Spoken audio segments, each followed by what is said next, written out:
What it do, y'all? This your boy King Ed the Great coming at y'all with another video. Subscribe, hit the like button. I'm about to enjoy this beautiful Friday right now.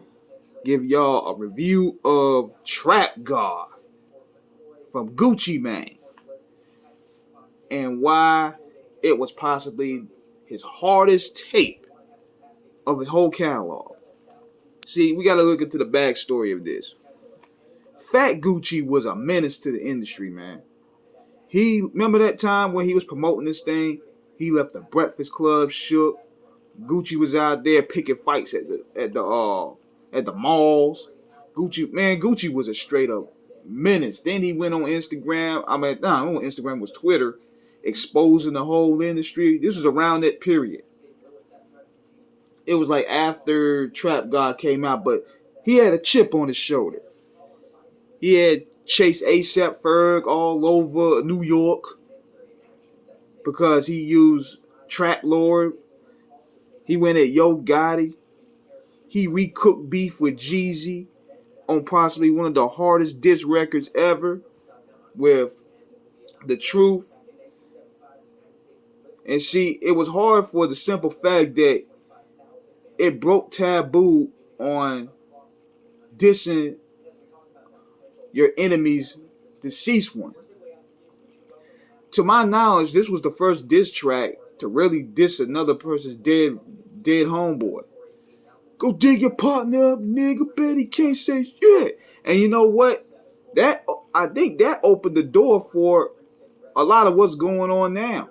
When you got these kids out here doing diss records on dead relatives or dead ops and all that stuff. I think this was the record that set that tone for that disrespect. I don't know why he was mad at Jeezy. Maybe he didn't take his meds that day, but it was kind of weird because they had, quote unquote squashed it. I think that was fake. That was just DJ Drama wanting his moment, thinking he did something big for the culture. But going into this project here, this is Gucci's hardest project, man. I mean, he had a chip on his shoulder. He wanted to prove that he was the best when it came to delivering that trap, that chicken talk. And he was letting people know what time it was. I mean, he had Drummer Boy, 808 Mafia, Shawty Red, which was Jeezy's producer, which was ironic. Zaytoven. I mean, this is Atlanta street music right here. And he had some bangers up there, like the Meek Mill joint, Money Getting, because Meek was hot. He was getting hot around that time. See, one thing you got to give Gucci Mane credit for is Gucci Mane, he knows how to find talent. He should get an A&R position at one of these labels for finding talent because, man, Gucci knows the streets. He knows what's hot. He knows who's next. And he put this guy go by the name of Young Scooter on there on most of the songs, and that gave him a good rub. No pun intended. Then on top of that,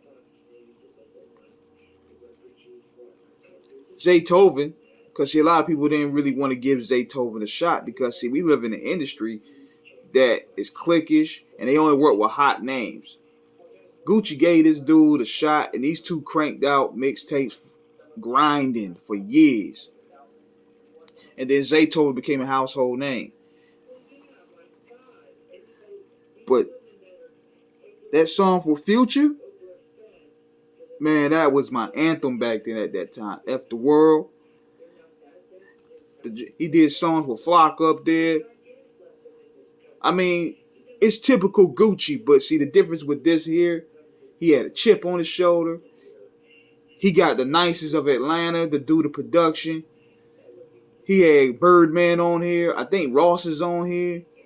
So it's typical Gucci. It's typical hardcore Gucci music right there.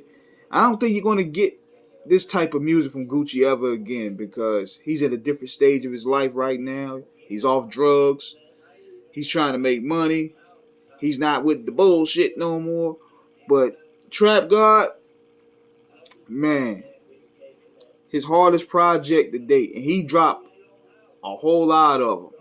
Between this one and the Bird Print 3, this is my favorite. So let me know what you guys think in the comments. Trap Guard, is it a classic? Do you think it's whack? Let me know. Holla.